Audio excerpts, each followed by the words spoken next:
എല്ലാവർക്കും ടെക് ക്ലൈമറ്റിലേക്ക് സ്വാഗതം. നമ്മൾ ഡിസ്കസ് ചെയ്യാൻ പോകുന്നത് റെഡ്മി നോട്ട് 14 കുറിച്ചാണ്. സോ നമ്മൾ നേരത്തെ Redmi note 14 pro plus, Redmi note 14 പ്രോനെ കുറിച്ചൊക്കെ വീഡിയോ ചെയ്തതാണ്. സോ അതിൻ്റെ കൂടെ വരുന്ന സ്മാർട്ട് ഫോൺ തന്നെയാണ് റെഡ്മി നോട്ട് 14. നമ്മുടെ റെഡ്മി നോട്ട് 13 ഒരു സക്സസർ ആയിട്ട് വരും ഈ സ്മാർട്ട് ഫോൺ. നമുക്ക് ഇതിൻ്റെ സ്പെക്കും കണക്ക് നോക്കുക എങ്ങനെയുണ്ട്. ഇച്ചിരി കൂടി അഫോർഡബിൾ ആയിട്ടൊരു സ്മാർട്ട് ഫോണാണ്. കാരണം 15,000 തൊട്ട് 20,000 പ്രൈസ് റേഞ്ച് വരുന്നൊരു സ്മാർട്ട് ഫോണാണിത്.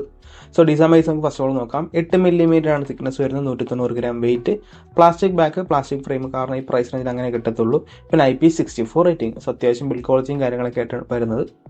ഡിസ്പ്ലേ നമ്മൾ നോക്കുവാണെങ്കിൽ ടിപ്പിക്കൽ റെഡ്മിയുടെ ഡിസ്പ്ലേ തന്നെയാണ്. 6.67 ഇഞ്ചിൻ്റെ ഒരു ഫുൾ HD പ്ലസ് 120 ഹെർട്സിൻ്റെ ആമൽ പാനലാണ് വരുന്നത്.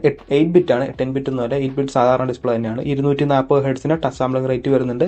2160 ഹെർട്സിൻ്റെ PWM ഡിമ്മിങ് വരുന്നുണ്ട്.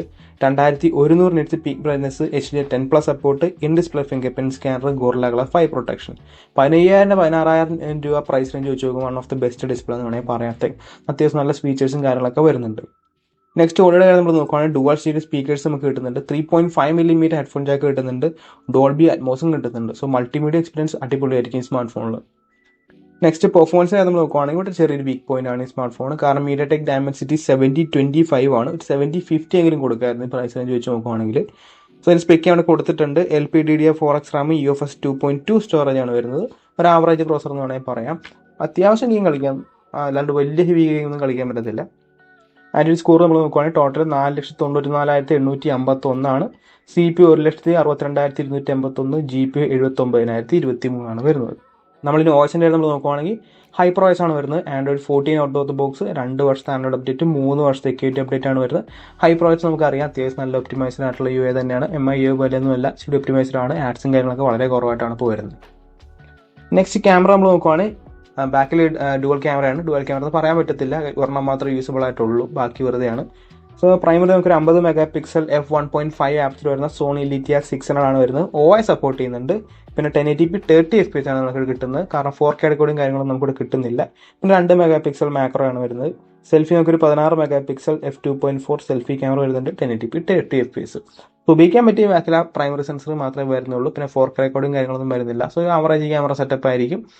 ഫോട്ടോ എടുക്കാനൊന്നും വലിയ പ്രശ്നമൊന്നും ഉണ്ടാകത്തില്ല. പിന്നെ റെഡ്മിയുടെ ചെറിയൊരു എന്താ പറയുക, അവരുടെ ഒരു സിഗ്നേച്ചർ ഉണ്ട്, ഒരു ഹൈ കോൺട്രാസ്റ്റ് ഫോട്ടോസൊക്കെ ആയിരിക്കും വരാൻ പോകുന്നത്. കുഴപ്പമില്ലാത്ത ക്യാമറ തന്നെയാണ്. പക്ഷേ ഒരെണ്ണം ഞാൻ പറഞ്ഞ പോലെ തന്നെ ഒരു ക്യാമറ ഉപയോഗമുള്ളൂ. ഒരു 8 MP അൾട്രാ വൈഡ് കൊടുക്കായിരുന്നു. സോ നമ്മളിനി ബാറ്ററി നോക്കുവാണെങ്കിൽ ഇവിടെ നമുക്ക് 5110 mAh ബാറ്ററിയാണ് വരുന്നത്. 45 വാട്ടിന് ചാർജർ ബോക്സിൽ നമുക്ക് കിട്ടും. അപ്പോൾ അത്യാവശ്യം നല്ല കപ്പാസിറ്റി ഉള്ള ബാറ്ററി തന്നെയാണ് നമുക്ക് ഈ പ്രൈസ് റേഞ്ച് വരുന്നത്. പിന്നെ അത്യാവശ്യം നല്ല ഫാസ്റ്റർ ചാർജിങ് കിട്ടുന്നുണ്ട്. കണക്ടിവിറ്റി നമ്മൾ നോക്കുവാണെങ്കിൽ 5G ആണ്, Wi-Fi 5 ആണ്, Bluetooth 5.3, IR ബ്ലാസ്റ്റർ നമുക്ക് വരുന്നുണ്ട്. കാരണം നമുക്കപ്പോൾ ഹോം അപ്ലയൻസ് ഒക്കെ ഫോൺ വെച്ച് കൺട്രോൾ ചെയ്യാൻ പറ്റും. പിന്നെ 3.5mm ജാക്ക് വരുന്നുണ്ട്. പിന്നെ USB Type-C 2.0. അത്യാവശ്യം നല്ല കൺസിറ്റീവ് ഫീച്ചേഴ്സും കാര്യങ്ങളൊക്കെ ഈ സ്മാർട്ട് ഫോണിൽ കിട്ടുന്നുണ്ട്. സോ പ്രൈസ് നമ്മൾ നോക്കുവാണെങ്കിൽ 4 വേരിയൻ്റാണ് ചൈനയിൽ ഇറങ്ങിക്കുന്നത്. എനിക്ക് തോന്നുന്നില്ല ഇത്രയും വേരിയൻറ്റ് ഇന്ത്യയിൽ വരുമെന്ന്. 6GB 128, 8GB 128, 8GB 256, 12GB 256. നമ്മൾ പ്രൈസ് എക്സ്പെക്ട് ചെയ്തേക്കെന്ന് പറഞ്ഞാൽ 15,000 തൊട്ട് 20,000 രൂപയാണ്. ആ 20,000 എന്ന് പറയുമ്പോൾ നമ്മുടെ ടോപ്പ് വേരിയൻറ്റ് 12GB 256 വേരിയൻ്റ് ആയിരിക്കും ആ 20,000 പ്രൈസ് റേഞ്ച് വരിക. അതാരും പോയി എടുക്കുക. അതിനേക്കാളും നല്ല ഫോൺ വേറെ ഉണ്ടാവും ആ പ്രൈസ് റേഞ്ച് വെച്ച് നോക്കുമ്പോൾ 20K ഒക്കെ പോവുകയാണെങ്കിൽ 15, 16, 17 ആ റേഞ്ചൊക്കെ എടുക്കണമെങ്കിൽ കുഴപ്പമില്ല.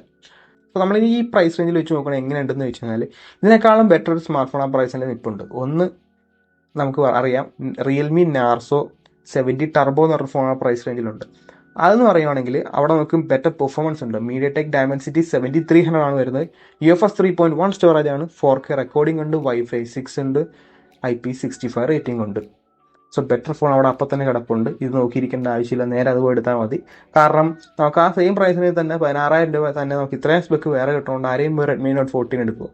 സോ റെഡ്മിക്ക് ഇച്ചിരി കൂടി ഒന്ന് എന്താ പറയുക, കോമ്പറ്റീഷൻ ഒരു കൂട്ടായിരുന്നു. ഇച്ചിരി കൂടി സ്പെക്കും കാര്യങ്ങളൊക്കെ ഒന്ന് കൂട്ടായിരുന്നു. ഒരു അറ്റ്ലീസ്റ്റ് ഒരു MediaTek Dimensity 7050 പിന്നെ 8 MP അൾട്രാ വൈഡും കാര്യങ്ങളൊക്കെ കൊടുക്കുമായിരുന്നു, പിന്നെ ഒന്ന് പിടിച്ചു തന്നാനേ. അപ്പോൾ നിങ്ങളുടെ സജഷനും കാര്യങ്ങളൊക്കെ താഴെ നിന്ന് കമൻറ്റ് ചെയ്യാം. നിങ്ങൾക്ക് ഈ സ്മാർട്ട് ഫോണിൻ്റെ സ്പെക്കും കാര്യങ്ങളൊക്കെ ഇഷ്ടപ്പെട്ടെന്ന് കമൻറ്റ് ചെയ്ത്. മിക്കവാറും ഡിസംബർ ആ ടൈമിലൊക്കെ ആയിരിക്കും ഇന്ത്യയിൽ അതിനുള്ള സാധ്യത കൂടുതൽ നമ്മുടെ റെഡ്മി നോട്ട് 14 സീരീസ്. സോ നിങ്ങൾ വെയിറ്റ് ചെയ്യുന്നുണ്ടോ എന്നൊക്കെ താഴെ നിന്ന് കമൻറ്റ് ചെയ്യുക. സോ ഗൈസ്, അപ്പോൾ ഇന്നത്തെ വീഡിയോ ഇത്രയുള്ളൂ. ഇന്നത്തെ വീഡിയോ ഇഷ്ടപ്പെട്ടാൽ ലൈക്ക് ചെയ്യുക, സബ്സ്ക്രൈബ് ചെയ്യുക, hit the bell icon feature നോക്കി നെക്സ്റ്റ് വീഡിയോ കാണാം.